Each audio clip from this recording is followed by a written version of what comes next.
Hector the Hermit Crab. As Hector the hermit crab crawled along the sandy shallows of the lagoon, he noticed a strange shadow form across the small hills and valleys of the sand.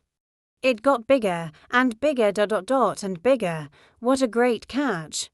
Larry yelled to the others in the boat, "We now have over 100 hermit crabs, 50 starfish, and who knows how many snails to sell to the pet shop.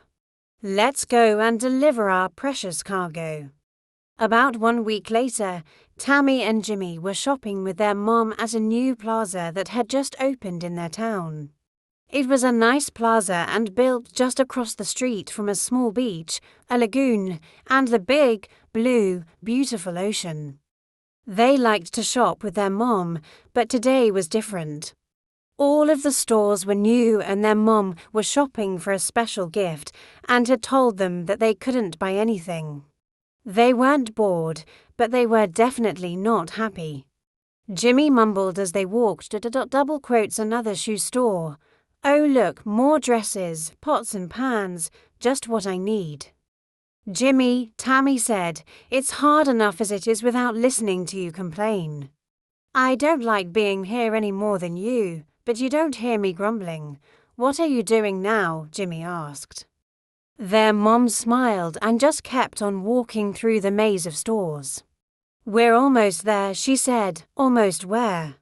asked Tammy, almost at another shoe store. Blurted Jimmy. "Actually," their mom said, "I was thinking of the new pet shop.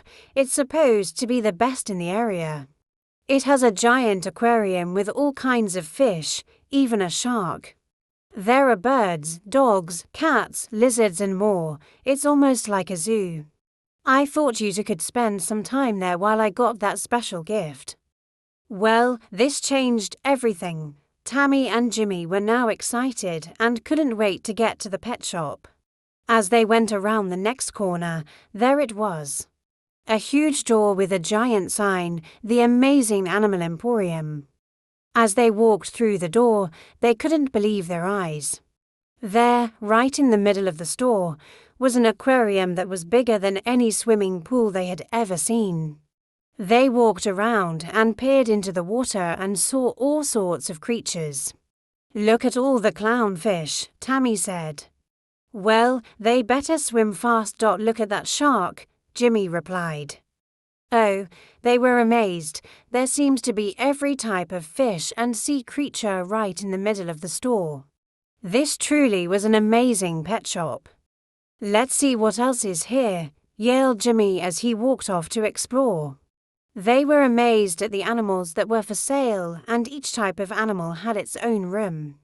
The door with the sign slithers had all sorts of snakes. The pond had frogs, toads, and giant dragonflies.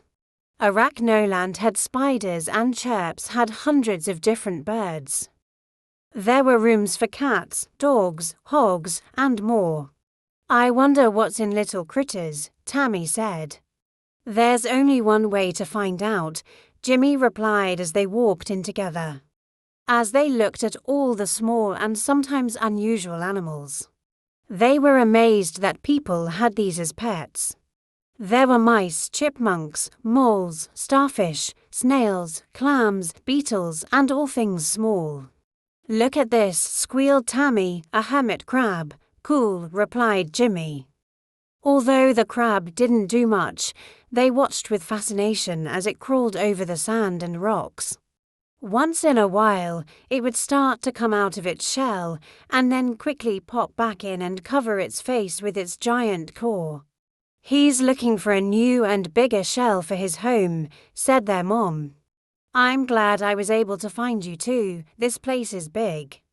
Tammy looked at the crab and said, "Bye, Hector. We'll miss you." Jimmy waved to him and turned to walk away. As the three were leaving, they heard a tapping on the glass. "I don't believe this," said their mom. "That crab is saying goodbye to you too. I guess we'll just have to buy him and have a new pet." Now the fun began. They had the salesperson get Hector since Tammy already named him and put him into a box. Then they bought him a new cage, hermit crab bedding, several shells, a swimming pool, water dish, special food, some rocks, and everything Hector needed to be at home, in their home. Tammy and Jimmy took excellent care of Hector, and their mom was happy to see that they were so responsible with their little friend. But as time passed, Hector seemed to be less and less happy. After all, no matter how nice his human friends were, he didn't have any friends of his own kind. Hector missed his family and the open spaces of the lagoon that he was accustomed to. One morning, Jimmy and Tammy decided that although Hector was a good pet, he deserved things they couldn't give him. Mom, Tammy asked from across the room, "Can we let Hector go?" "Don't you like him any more?" she inquired. "Of course we do," said Jimmy, "but he isn't happy here and setting him free would be the best for him." Their mom thought. "Tammy and Jimmy are very unselfish and very smart. I am so proud of them." Later that day, their mom took Tammy, Jimmy, Hector, and all of Hector's things to the lagoon across from the plaza. Tammy carefully took Hector from his cage and placed him in the sand next to the shallows. Jimmy put his swimming pool and rocks in the sand, and their mom placed his food dish securely between two rocks. As they left with the empty cage, they thought they heard a faint tapping on a rock. They turned to see Hector and several other hermit crabs slowly crawling into the shallows. A true act of love is ensuring that everyone is happy.